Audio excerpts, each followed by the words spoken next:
Good morning everyone and welcome to today's Waste Partnership meeting.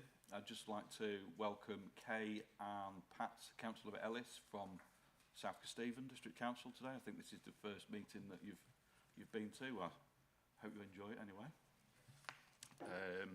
First on the agenda we've got apologies for absence. Thank you, Chairman. I haven't received any apologies today. Yeah, just Councillor Butler will be here, but he's just running a bit late. Have we got any declarations of interest? Seeing none. Minutes of the last meeting, is everyone happy with them? That, Victoria? Sorry, yes, thank you. It's just that I was here. and the other was in the partnership updates, it talks about Twin Stream in South Holland District Council, and I think that was referring to East Lindsey District Council. Thank you. Thank you. That'll be amended. So we go on to item 4, which is partner updates. I don't know who's. Rachel, are you taking this? Chris?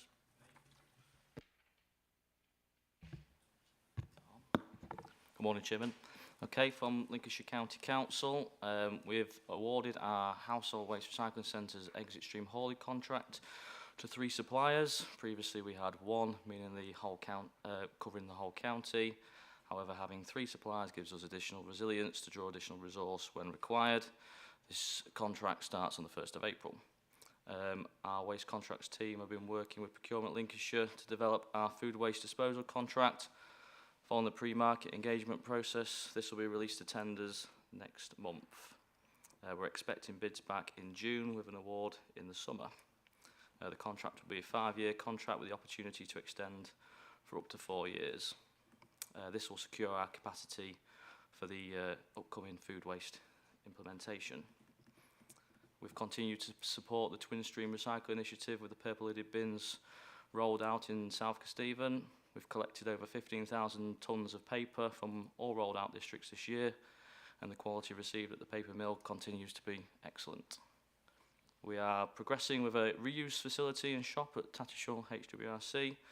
We're currently trialling sending out reuse items to auction. This has just started this week. We're intending for the on-site shop to be open in the summer. And then lastly, we've just celebrated our 10-year anniversary with FCC for the operation of the Lincoln Energy from Waste. The 10-year anniversary celebrates our successful partnership.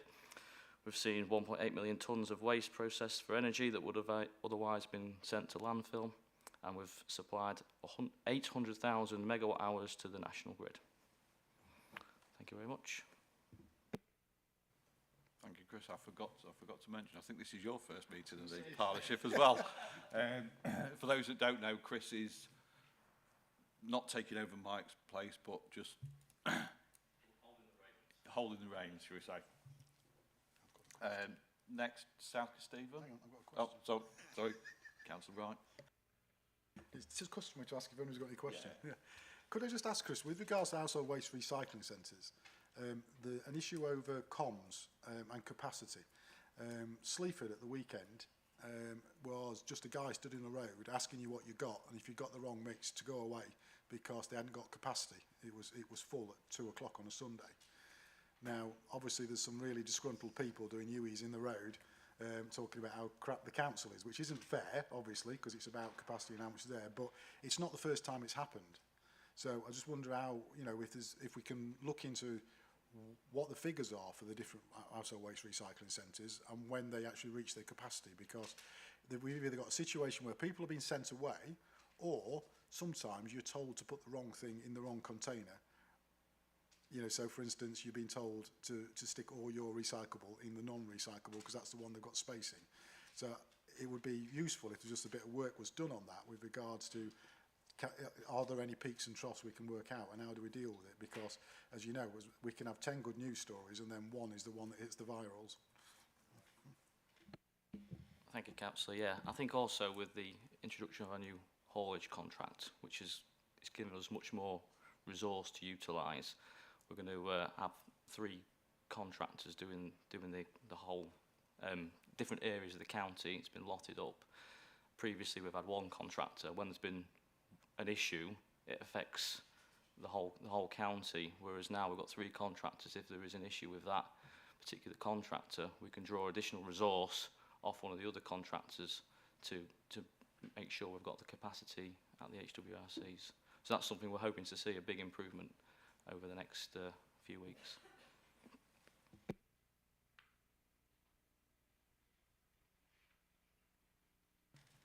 Before I move on, does anyone else got any questions? No. South Stephen? Thank you. Morning, everyone. Okay, so the update from South Stephen is firstly on the Twin Stream project. So the paper and card collections were rolled out in February, and we've had 2 collections which were successfully completed with around a 99% collection rate, an excellent quality material, and overall a great success in terms of the paper and card. In terms of the DMR rejections, which started on the 19th of February, they were paused primarily due to the abuse of staff, and we did have around 48 incidents reported in the 2 days that we did the rejections. The rejection rate was around 25% for the 2 days, and then we did pause it. We have, however, resumed kind of baseline rejections for March's DMR collections, and we are rejecting kind of your smelly waste, so your nappies and things like that, and feedback from the crews has suggested that the material is of a better quality. Moving forward, we are looking at improving the quality of our DMR, but we've brought it back in, and we are going to use a kind of more data-driven approach to identify key contaminants and target them. We're looking at a phased approach to rejections, kind of aligned with a targeted education programme over the next 3 months. Specifics of this are still being confirmed. We are working in close partnership with everybody involved to try and make sure we obviously do a good job. The other update from South K is around battery recycling. So we are introducing battery curbside collections from the summer of this year. We're just waiting to understand when the permit changes will come into action, and once we understand that, we'll understand more about the timelines and be able to update everybody on what dates that will take place. We're also looking into mobile phone recycling, but at this time we're awaiting the response from the recent WE consultation, and we'll see what comes out of that before we make any decisions. And the final update from us is around food waste, so it's just to kind of say that we will be launching the service in line with the deadlines, and we don't think that will be earlier at this stage. And we're currently just working with the LWP Food Waste Group to develop a delivery plan. That's everything. Thank you. Just on that, you know, when you say using the data, you're using the data to not just find out what the contaminants are, but find out actually a certain area does a lot worse than other areas. Yeah, so instead of kind of using an approach which targets, you know, everybody the same, which can be quite ineffective, we're going to gather data, we've already started, which looks at who's contaminating the bin with what and where, and then the comms campaign that we do around it and the education working with Rachel's team will be specifically targeted kind of to area and material type. So if in a certain area we know that there's a lot of, say, like plastic bags or food waste, we can kind of tailor it slightly. And the idea is to create a campaign which is a bit smarter in its approach, which we hope will be more effective. Thank you. Anyone else got any questions for Kay? Yeah, I have. Yeah. Councillor Wright. Thank you. Sorry, Kay, I was trying to pick up on what you said about food waste and working towards your delivery plan and working with partners. I wasn't, surely it's got to be in line with what the disposal plan is, and I wasn't aware there was one yet. Hi, yeah, it's just to say it was in the very early stages and that's on our radar, really, that's all. There's a lot up in the air at the minute, but we're getting asked a lot of questions about when food waste is coming in and what our plan is. So at the minute, as you know, as Chris said, they've got, you know, looking at the disposal options, and alongside that, we'll be making a plan in the background. But at the minute, it's in its infancy, so there's not really very much to share, just to let you all know it is on our radar at this time. Thank you. That brings us on to Victoria doing Boston, East Lindsey and South Holland? Thank you. So I'll start with Boston. So when we were here last time, we talked about a draft Boston Town Centre strategy. That's now been adopted, and it touches a number of council areas, but in terms of areas pertinent to this forum, we're looking at deep cleans in terms of pavements, both things like getting rid of chewing gum, but actually bringing the quality of the pavement back up to where it used to be. We've had a demo of what we're calling a hot washer. Don't know the technical term for it, but it's shown that it's really brought some of the York stones in the Boston area and the pavements really up to a high standard. So a project at the moment looking at the potential for purchasing one to share across the partnership to get some of the standard of some of these town centre areas really shining well above what ordinarily normal street cleaning can do. We've also been successful in some funding from the Rural Payments Agency for additional fly tip surveillance in Boston, building on the work that's been going on there for a number of years now. I think that's about 35,000, and that's again looking at cameras and that type of infrastructure, building on what's already there. There's been a couple of projects working with colleagues at the County Council in Boston. So another deep litter pick, sorry, not deep clean, a litter pick has just been undertaken. We work in partnership with the Wombles and the County Council on that, and it's turning into a sort of maybe every quarter. I think it's happening now, isn't it? And actually that's been a really good example of how we all work together with the community to really help clean up some sticky areas. The other piece of work we've been doing with County was a targeted education and enforcement campaign around those areas where we're finding most contamination with the Twin Stream service, and that may be something that South Care may be interested in, but we're just putting an evaluation report together now, but that was literally targeting those individual streets with an education pack, just to try and really get the message through about what needs to go in that MDR bin. As everyone else, we're food waste is on that agenda, and on our agenda, and a concern on the both Boston and East Lindsey is around the capacity of current depots to contain the additional vehicles that will take. So we've got an idea of how many vehicles we will need, and now it's just putting plans in place to look at how we can expand what we've already got in order to accommodate both in terms of capacity but also in terms of on the operating licence. And then just moving on to East Lindsey. So East Lindsey, like I say, we're looking at impact on the depot, and I think a number of us have gone back to DEFRA appealing the capital allocation for food waste introduction. In East Lindsey we are looking, so we continue to expand the commercial services side of things, but also at the minute a project looking at the impact of POPs, and I know Chris will be talking about POPs a bit later, but in East Lindsey we're probably going to have to change how we collect to make it a bit easier operationally to meet the guidance. So from a South Holland perspective, we have just moved into a new depot in Spalding.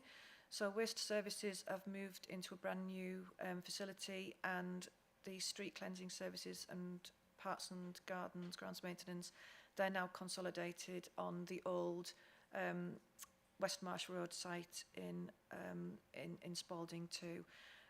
So as everyone knows, and I know a few of you have done it in here, moved into a new depot, you get in there and then you find out what you really need to do to make it work once you're in. So that piece of work is happening at the moment.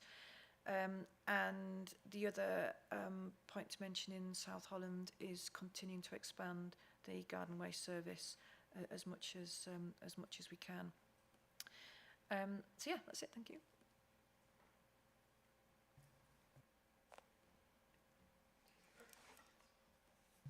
Thank you. Just one thing on the cameras on the fly tipping surveillance. I noticed one at Tetney. I don't know. Is it a bit overkill? It looks like one of them big lighting towers. I thought it was going to be like a covert sort of thing. I mean, when I've been past it, stopped it. I mean, I don't think I've seen anyone fly tip anything, but it just seems a bit excessive. Is that sort of normal or? So there's a number of different types of cameras across the partnership. The environmental crime contract was let, and that involved both putting in surveillance, but also fixed penalty notices. You know, people dropping litter, but also duty of care, fixed penalty notices. So there are different types of cameras around the partnership area.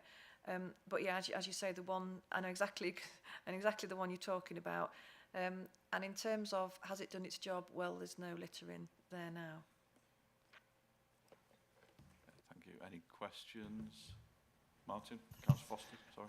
We figured it was better and more effective than a Sherman tank. Thank you.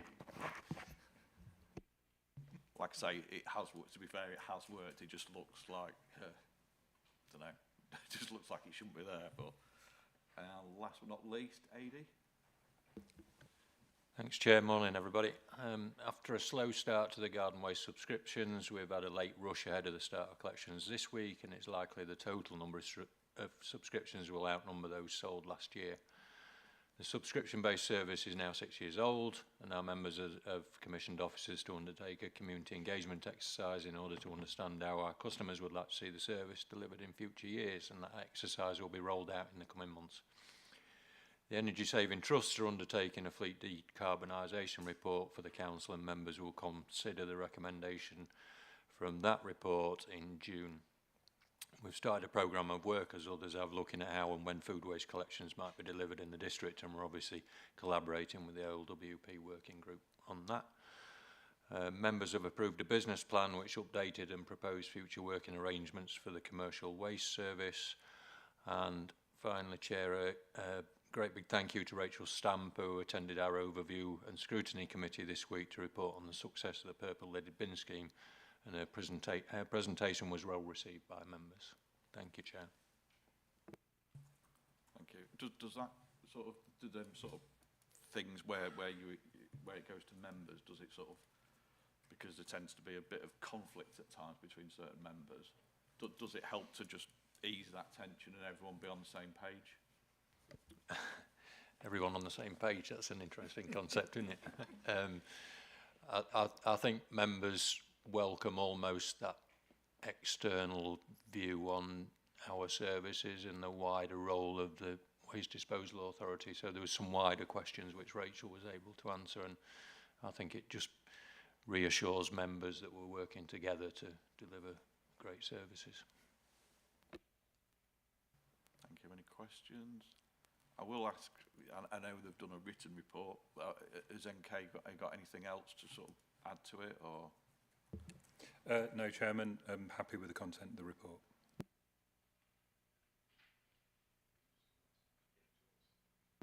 I'd just like come back. Victoria, you raised the fact about the funding with regards to food waste. I think everyone's probably aware of what position of DEFRA is anyway, but there has been a work stream at the DCN that have been feeding into, and although there's nothing official, that I can't say this is officially what's the response, but at the moment I think the feeling is that, bearing in mind they graciously allowed us our wins over garden waste and everything else, there seems to be a very entrenched position at the moment, and they don't seem to be listening at all. So it is what it is at the moment, and I can't see that changing in the near future, not unless there's suddenly some kind of miracle and DEFRA roll over and open up the coffers, which I think we could probably take a guess on in this room.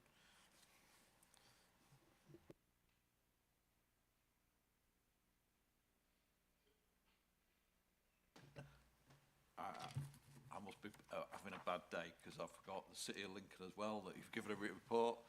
Is there anything else you'd like to add to that? Yeah, thank you, Chair. Nothing to add to the report, but obviously happy to take any questions that anybody's got about what's in writing. Thank you. Thank you, Steve. Anyone got any questions? Seeing none. So that takes on to item 5, which is regulatory updates. So 5A is David. Yeah, thank you, Chairman. Environment Act 2021. Gosh. So the paper continues the theme of previous LWP meetings and updating the partnership and the progress of the Act and the guidance and secretary legislation that will affect us all and households in Lincolnshire. Sorry, I'm just going to replace my glasses. Getting old. That's better. This is a significant update in that it reflects the considerable number of responses issued by Her Majesty's, His Majesty's Government since the last LWP meeting, including extended producer responsibility, which will see payments made to local authorities via a scheme administrator to cover the necessary costs of collecting, managing, recycling and disposing of household packaging waste and on-the-go packaging disposed of in the streets. Deposit return scheme, which will mandate that consumers will pay a deposit added by the retailer on purchase of a drink in a single-use container and reclaim that deposit on return of the empty via either reverse vending machines or manually from the retailer. Arguably, the most important to partners is simpler recycling and specifically food waste, which is the subject of the next paper on the agenda. At the moment, barely a week goes by without there being an update, so the report can be seen as a snapshot in time. By way of example, on Tuesday, the Secretary of State for Department, the Environment, Food and Rural Affairs appeared before the Environment, Food and Rural Affairs Select Committee, and he said that the original timetable to introduce a deposit scheme for England by 2025 was not realistic, with a 2027 launch seeming, and I quote, more likely. Chairman, happy to take any questions. Thank you, David. Anyone got any questions? Not even you. So that takes on to seeing none. That's 5B, the food waste project update to Chris. Thank you, Chairman. Okay, for the food waste, in October 2023, DEFRA released Simple Recycling. This has detailed the changes required by the Environment Act, that for waste collection authorities and disposal authorities to separately collect food waste and dispose of food waste by April 2026. The diversion of food waste from the residual waste stream, which is currently incinerated at our EFW, to anaerobic digestion will improve the county's recycling rate. This is because incineration is classed as recovery on the waste hierarchy. As AD is classed as recycling, it's projected that we'll have a 7% improvement in our recycling rate once this has occurred.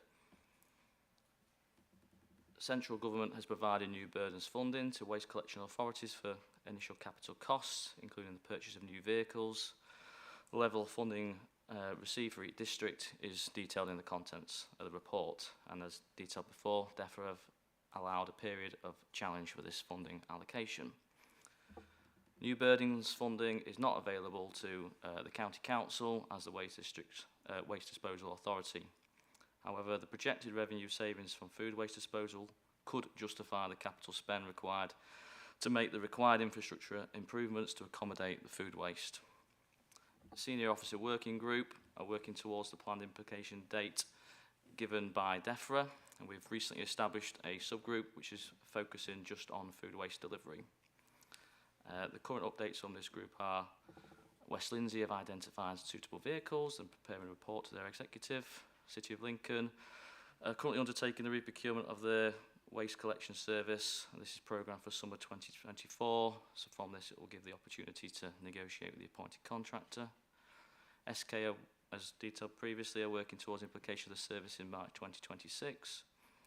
NK are preparing their report to Council in May to inform of the waste policy changes required for the implementation of food waste collection. And currently us as the County Council are preparing our business case for the capital funding required for the infrastructure changes to the waste transfer stations that we have and operate, and a new waste transfer station that will be required in the Lincoln area. As detailed earlier, we are progressing with a procurement process to commence shortly and conclude in the summer for a disposal outlet or outlets for anaerobic digestion for the food waste to be treated. The intention following pre-market engagement is to split the county into 2 lots to create an opportunity in both the north and the south of the county. SOWG and the subgroup will continue working together to ensure the programmes are managed effectively and ensure the deliverability of our services in line with the timescales, and future update papers will be brought forward to LWP on our progress. Thank you, Chairman. Could I just ask, Chris, has there been any contact from your planning colleagues with regards to a potential opportunity in the Sleaford area? A commercial operation?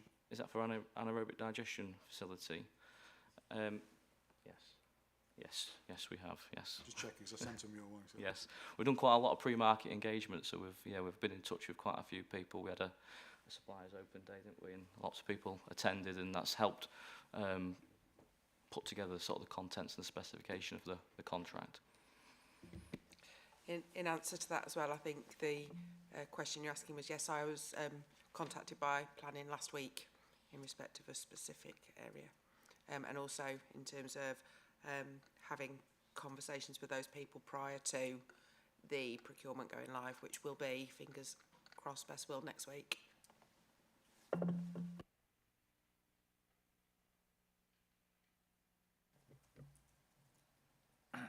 Any questions for anyone? Just one. The City of Lincoln, your re-procurement, are you sort of, is that like a massive work in progress, that one, or is it running quite smoothly? Thanks, Chair. Yeah, it's a huge piece of work because it's our refuse collection, street cleansing and grounds maintenance contracts as well that are in the tendering process at the moment. Waste and cleansing is out to the market currently, with the intention that we will be able to appoint somebody this summer. That will give us a good lead-in time and plenty of time to discuss issues around paper and card and food waste. So that's our priority at the moment. Thank you. So that takes on to item 5C. So you again, Chris. Thank you, Chairman.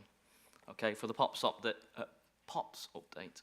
So what are POPs? POPs, or persistent organic pollutants, highly toxic chemicals that present a serious health hazard to humans and wildlife. POPs are present in a substantial amount of domestic seating, typically found as fire retardants. And POPs can accumulate in fatty tissues of humans and other living organisms for long periods and are quite resistant to degradation. This can cause harmful effects to human health and the environment. So why the change in the legislation? So this was part of the Stockholm Convention adopted in 2001. It came to force in 2004. And then following this, the UK government implemented the Persistent Organic Pollutants Regulation in 2007. So since the introduction of the POPs regulation, UK manufacturers have been banned from using POPs and the sale of domestic seating products containing POPs. UK manufacturers stopped producing items containing POPs in 2011. However, domestic seating containing POPs was still being imported into the UK as late as 2019. So in 2022, the Environment Agency undertook an investigation to confirm there is still significant widespread presence of POPs in domestic seating items. So how do we manage POPs in waste? So domestic seating containing POPs, it can't be processed for recycling or landfill. This is because it releases the chemicals to the environment. It's highly imperative that these chemicals are destroyed and removed from use. So domestic seating must be disposed of via incineration in compliance with the legislation. So what does this mean for the Lincolnshire Waste Partnership? So in 2023, the Environment Agency released a series of regulatory position statements for the interim management of POPs waste. And 2 of these affected us as a partnership, which is RPS 265 and RPS 266. Currently, these two RPSs have allowed us to continue to mix POPs and bulky waste as long as the final destination is for incineration. In addition, waste collection authorities have been able to mix POPs and bulky waste on their collection vehicles for now. However, both RPSs will be withdrawn by the Environment Agency on the 30th of November 2024, with the full force of the POPs regulation coming into effect. So this will require the segregated collection of POPs, the segregated storage of POPs, and the segregated onward haulage of POPs to its final destination required for incineration. So what happens next? So LCC, we've submitted a procedure to the Environment Agency on our position, stating that we're complying with the RPSs currently, and a proposal for complying with the post-withdrawal of the RPS. So in order to comply, we're going to have to procure some new containers for our household waste recycling centres, some compaction equipment, and some additional signage to ensure we can segregate this material at each of our HWRCs. We are currently trialling this at the minute on a couple of the sites. In addition, the county's waste transfer stations will require the introduction of a segregated bay for the storage of the POPs waste. Procurement for the additional containers and compactors will be happening in April this year. The waste transfer station modifications have started. We've just recently completed installing the new bay in at Louth, and this will continue for the remainder of this year. The LWP Waste Collection Authority members have also confirmed to the EA that following the RPS withdrawal, that they will introduce or modify existing collections in order to comply with the segregation requirements coming in from November this year. And that's it. Thank you. Thank you, Chris. I look at this and I think who's it? I mean, if we stopped sort of making them in what was it, 2011, but we're still importing them up until 2019, who is actually at fault here? Is it the Environment Agency? Is it government? Is it? I'm just intrigued to know who allowed it. If it was so bad and everything else, who's allowed it to actually be imported?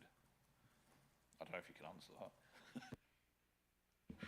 Yeah, I'm not sure I can answer it in full detail, but I think effectively that it hasn't been fully enforced by the Environment Agency up until when they're saying it's going to be happening from December, and I think it's through their investigations that it's come to light that the problem is still significant.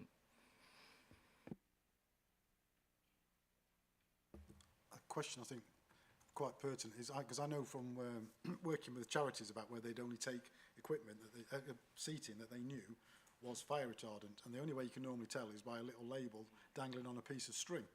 So how are we going to identify it, or is it going to be best to just treat all seating as if it does contain POPs, because otherwise we can't be sure?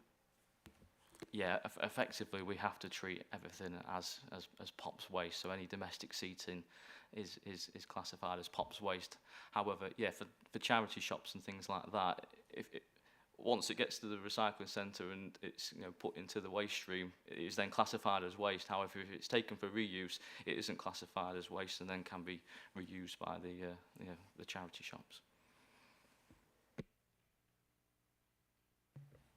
So it can't be that toxic then, can it? So, thank you, Chris. Anyone else got any questions or comments? Seeing none, that takes on to item 6, which is the working group's briefing. That's David. Yeah, thank you, Chairman. So LWP occasionally receives updates on the work of the many officer groups that support the work of the partnership and the delivery of the strategy action plans. The report aims to give a high-level overview of their work. In addition to what's contained in the report, I've got verbal updates on 3 other groups. The first is the Officer Working Group, who met recently. Their recent work has been around and continues to be the twin stream rollout project, vehicle fires, the potential operational impacts of the food waste and street scene operations. We have a communications working group a lot of theirs has been around the messaging that is contained within a lot of the other reports as part of this agenda pack. And I've also been working on videos regarding vehicle fires, vapes, sampling and waste streams. And the Lincolnshire Environmental Crime Partnership meet regularly. We're due to see their annual report imminently. They're hoping to have it produced in March 2024. A lot of their work is around the communication focus and the scrap campaigns, the operational actions that they take across borders and cross-border working. And we've recently benefited from some great publicity as a result of our actions on fly tippers as well, as part of the scrap campaign. Chairman, happy to take any questions.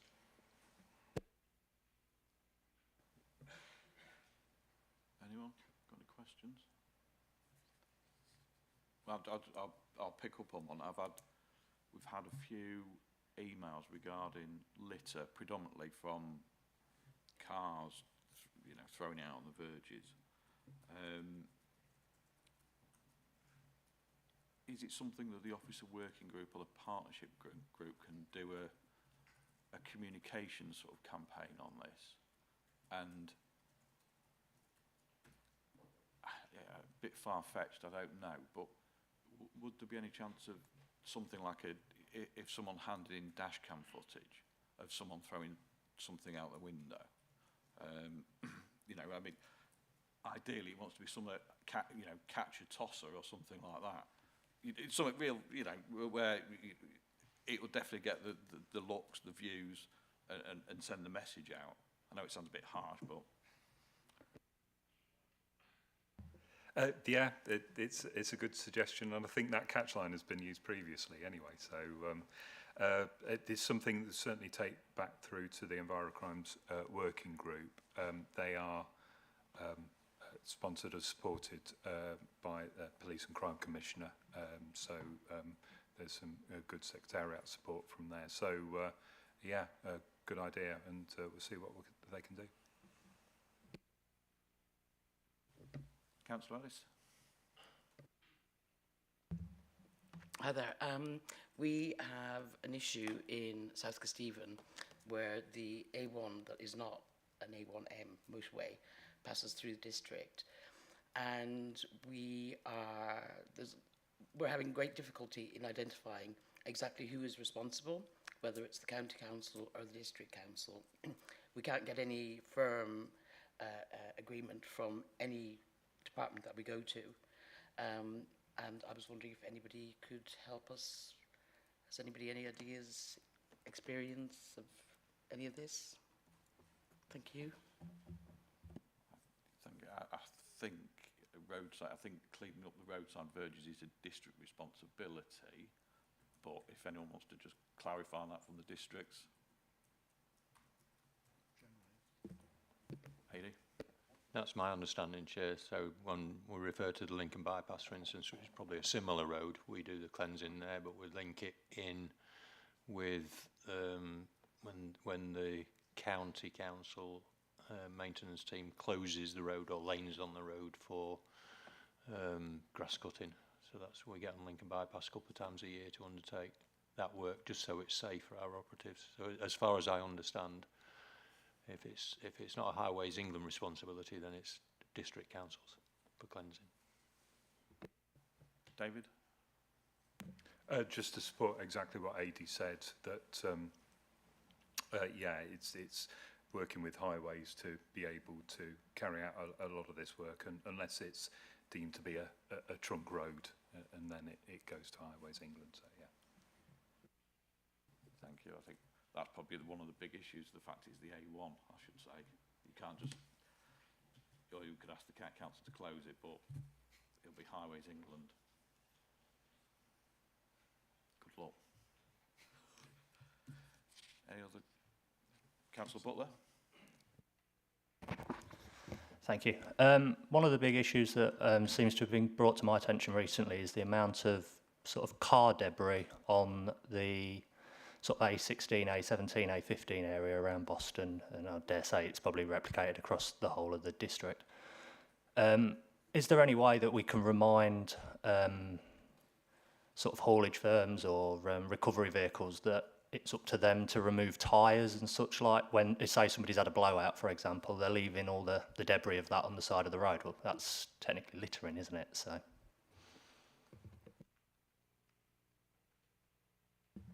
Yeah, again, I'm happy to take that back to the group to have a look at.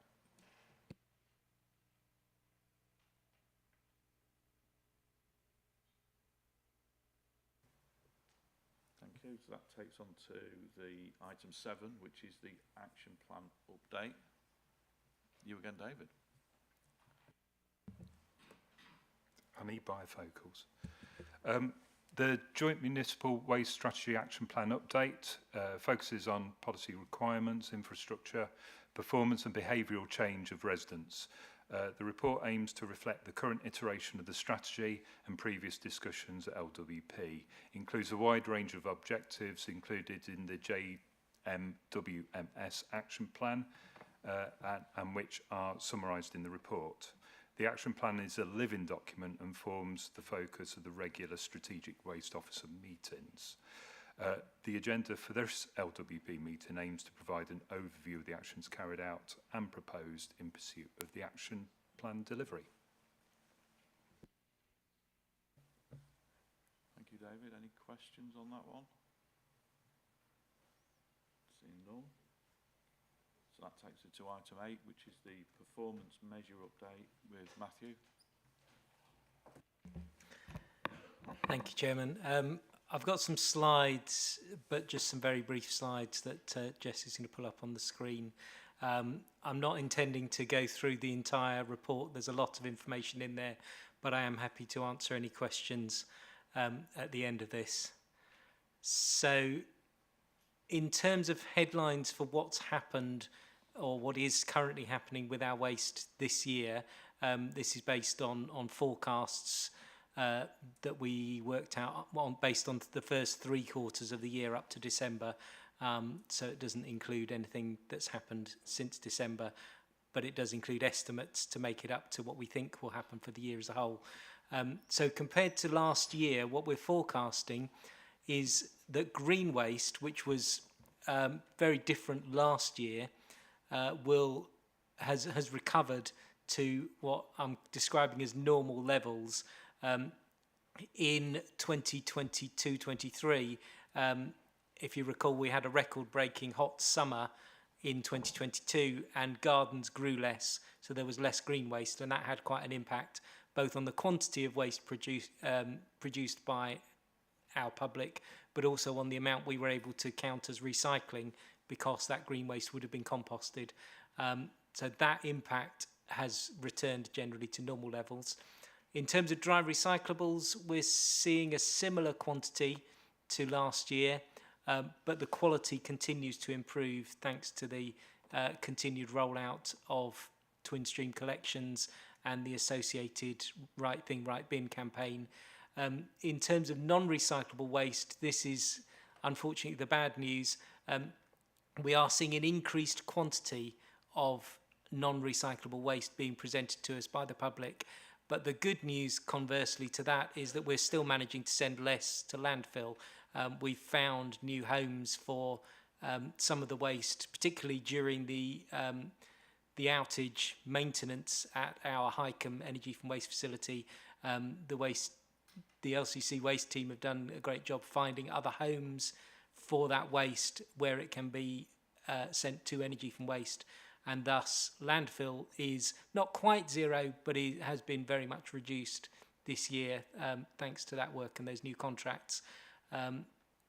Okay, next slide please, Jess. So the impact on the headline measures that we have, the good news is the bars down the bottom, that shows the purple bar being the target for 1,000 kilograms per household of waste. We're still well below that.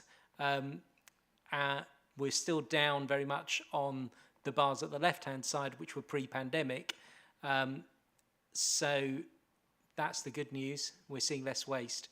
The less good news is the recycling rate, which, as you can see, is still in the low 40s%, despite recovering a little with more composting than last year. That needs to be read in light of two things. First of all, as Chris reported previously, when food waste collections come in, we're anticipating an uplift of possibly 7% in the recycling rate, but it depends how much people put in their food waste bins, obviously. But with that boost, we would be getting much closer towards the 50% long-term aspirational target that the partnership have set. The other thing to remember is that doesn't tell the full story. Quantity of recyclables is about the same, but quality is very much improved. That does mean that we are able to, those materials are able to be circulated around the recycling loop many more times. And for instance, the clean paper and card is being converted into good quality products that can then be recycled themselves back into good quality products. And that's all good for the circular economy. Just moving on to the last slide, please, Jess. This is my favourite slide in terms of how the twin stream collections have had an impact on the quality of material. This percentage quality is something we're still working on in terms of exactly how to represent it as a measure. But basically looking at the left-hand side, back in 2020-21, all of our collection authorities were seeing about 70% of what was in recycling collections was recyclable, and the other 30-odd% was material which we weren't able to recycle. But moving across, you can see as each partner has introduced twin stream collections and the associated publicity and enforcement, their quality levels have increased dramatically. So Jess, can you do the magic? So you can see Boston, North Kesteven, West Lindsey and East Lindsey all saw an uplift, a dramatic uplift. In some areas where there was a phased introduction, it took more than 1 quarter, but you can see absolutely over on the right-hand side, those collection authorities who have introduced twin stream collections, that quality is now up around 90%, whereas those partners who are still doing the fully commingled mixed recyclables have seen ups and downs, but are still basically all around the same sort of level. So that shows the impact that twin stream collections have had. I would note that we will see, I'm sure, an uplift in South Kesteven now that that rollout has happened, but these figures don't show that yet. As I say, I'm happy to receive any questions on those figures. I've got one. So the food waste will go in and increase it by 7% on the recycling target. But if the household waste figure and the amount of kilograms that's being produced goes up, then that'll skew the overall figures, won't it? That's a good point. It's always been one of my concerns with, for instance, garden waste collections, that in collecting people's garden waste, you can see an increase in the total quantity a household produces.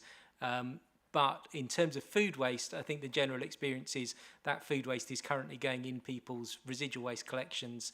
That food waste is basically moving from the non-recyclable bin into a bin where we can actually send it to anaerobic digestion and thus include it in the recycling percentage. So in a way, it's a double whammy. We're adding to the we're adding to the recyclables, but reducing the non-recyclables.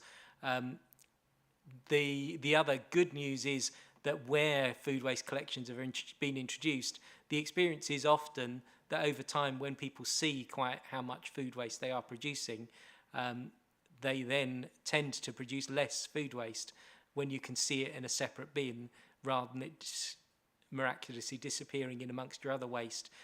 People see that, they realise that this is food they needn't have bought in the first place maybe, and reduce their food waste. The problem with that going forwards is, again, in terms of recycling rate, that can then over time potentially reduce the increase in recycling rate, but I think it still would be a significant increase in recycling rate that we're expecting to see, and as Chris said, something around 6 to 8% boost in the recycling rate from those food waste collections. Have we done any, has there been any sampling done on the black bin waste to see is there much in there that could be recycled, or is it actually there's nothing we can do with it? So yeah, we've had 3 samples now over the last sort of 2 years, and between 26 and 33%, depends on the time of year, is food waste that's within the residual waste. What it's also telling us, and we've literally just had one in the past few weeks, is we can then start to see what other potential items are within the non-recycling waste stream at the moment that we may then look to target and understand how we target. There's some work to do. In fact, I was having a conversation at West Lindsey around how do we know how much paper and card that's in the residual stream could have been diverted. It's not as straightforward as that, because we know that actually some of the paper and cardboard that's in the residual waste stream isn't suitable enough for recycling. So we've got to do some work to understand a little bit more of that, but also look at things like the volume of textiles that's currently going through, some of the items that are within the non-recycling that shouldn't even be going into those wastes, and they should be going in through the HWRC or the lights, things like electricals, and that sort of thing. So there is some targeted work that we need to do to build on this and to change the composition, which will have small incremental improvements towards improving the recycling rate. And it is an ongoing work in progress. You know, we're not kind of going, it's take everything out of twin stream and there's your answer. It's about looking at the waste composition now as we get better data. Can I just follow up on that? Because I was going to ask a question before, because I was going to ask about, because to my mind, if the amount of recyclates is staying about the same, they're the people that are recycling, they know what's put in there, and there is, shall we say, lots on social media about stick it in the black bin, don't care. Now, I was looking at the trends and how they trend. So when we're trying to message, then people obviously take notice of national stuff and international stuff as well. So there's been a bit of a tail off nationally with the green agenda, with climate change, with changing cars. So the message has been quite negative really with regards to trying to keep people keen on what we should be doing. So how are we going to, what should we look to change maybe our messaging on a local level about why we're trying to do this? I don't mean move away from climate or environment, but try to change the messaging, because there is a link, isn't there? You can see it, and we need to get across to people. It's not just about not caring about the environment or whatever, but everything that the costs, how we get rid of it, all the rest of it, because there is an awful lot that's going in those black bins that could go into the other bins, isn't there? Absolutely. And at the communications working group last week, the week before, we talked very much about this and about we're creating a new plan, which we will hope to bring before you at the next LWP, but certainly we'll have socialised with Strategic Officer Waste Group. And that is around concentrating on waste minimisation, around people's responsibilities, and making it real. So looking what's worked on those peaks, what's worked when we've gone out into the media, be that with editorials in the written press rather than responsive works, but when we've done social media campaigns, and we're just looking at the moment, we're scripting out a whole, if you like, whole waste stream video, which will start in somebody's home. So I've got this piece of waste, but actually, did I need to buy it in the first place? If I did, okay. And actually, if I did, where does it go? Why? What happens? And if you put it in the wrong bin, what's the cost of that, financially and environmentally? Because I think, a bit like you referred, Chair, to the hard hitting, if you like, don't be a tosser campaign for the litter. I think we need to change a little bit and then refer back to the right thing, right bin. So we're looking at a full reinvigoration of that going forward, but it's to take into account what will then come at us from simpler recycling as well, so that we're able to feed in the national message around that as it's launched.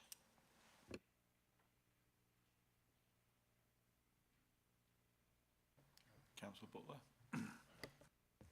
Thank you. Do we have a uniformed approach when it comes to enforcing people who don't put the right thing in the right bin? Because I know in Boston, for example, we've got some residents who just put everything in any bin, to the point that we're now contemplating taking all the bins away and just replacing them with the green, which is obviously our household waste bin.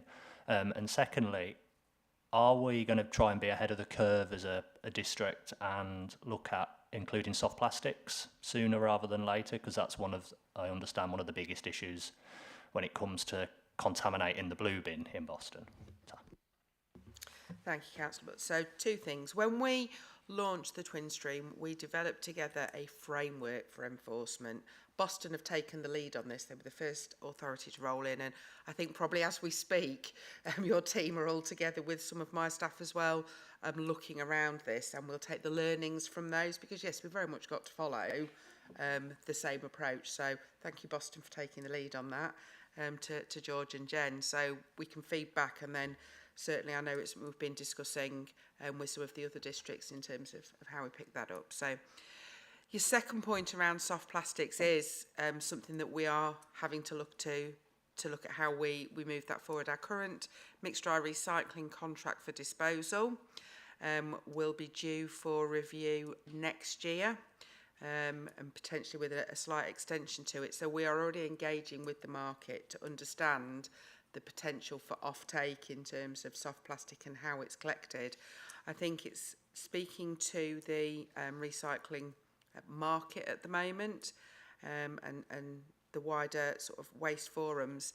It's very much around ensuring how we also collect that, because commingling it's a little bit like putting in your paper and cardboard. You put it in the same bin. When you've got that small one piece, it gets stuck to another type of material. You lose both in terms of quality and the number of times going around the loop. We may need to look at, and we're talking to the market about how they can accept it, what they want, how they most make use of it.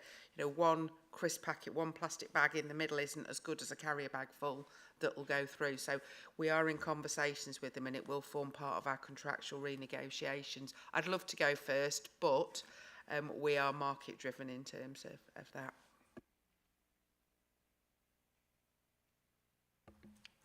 There is potentially some good news on the horizon, though, isn't there? Councillor Butler wouldn't know how many years I've been banging on about soft plastics, but there is a market leader that's now setting up more plants, isn't there? And potentially, hopefully not too far away. There is indeed. Again, it then depends how that's collected at that point. We've seen the success, haven't we, of being able to take out the fibre and not put it through with the rest of the material, and therefore improve the quality. So without us, it's the balance, isn't it? We don't want to have to source separate in terms of everything and try and collect it all separately. So we've got to find the right balance in there. But yes, I know that it's been something you've been very keen for us to explore, Councillor Wright.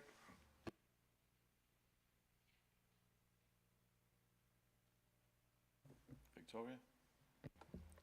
Thanks. Yes, just picking up on the point about the national campaign, really, because I know when we went to the consultation for what's now Simply Recycling, a lot of the feedback was around the need for a national campaign, pretty much like they did, if you remember back with Recycle Now. And at the time there were TV adverts, there was a huge national, I think that's when RAP actually started, a big national push to get that message out. And I think now we seem to be at the same position again, where for the first time in a number of years now in the waste industry, the legislation is hitting everybody at the same time. So certainly I think that there's a real need for that national education campaign, because all councils will be hitting the same obstacles, if you like, just as we have been. So I'm interested to really keep an eye on what's happening nationally and keep pushing to get some sort of buy-in. I'm not sure where that's gone anymore, to be honest. I'm a bit out of the loop now, but I don't know if there's anything in. So in terms of a number of the forums and the likes that I'm attending at the moment, in particular around the likes of EPR and Simpler, there is mutings of it. But again, until we actually get this laid formally, I think they're being drafted in the background. How effective they'll be and what they will look like and how they fit, I don't know. But I think we are trying to be ahead of the curve anyway and come up with our own messaging at the moment, bearing in mind what we're hearing from them. But we're pushing it and we're keeping our eye on it. I'm just looking across at Chris in comms, so we are bearing that in mind. But I think we can't afford to wait if we want to improve what we're collecting and the quality of what we've going now. But it does need to tie in. Yeah.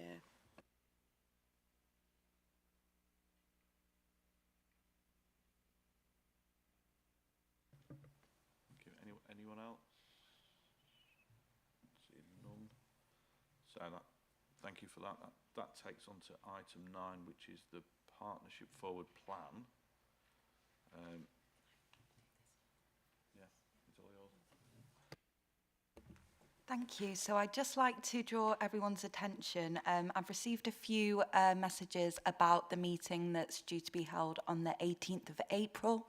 That's only because this meeting was moved, so the April meeting was put through to allow enough time, but because we've met today, I propose we move the April meeting to the 20th of June as it is outlined in the forward plan. Thank you.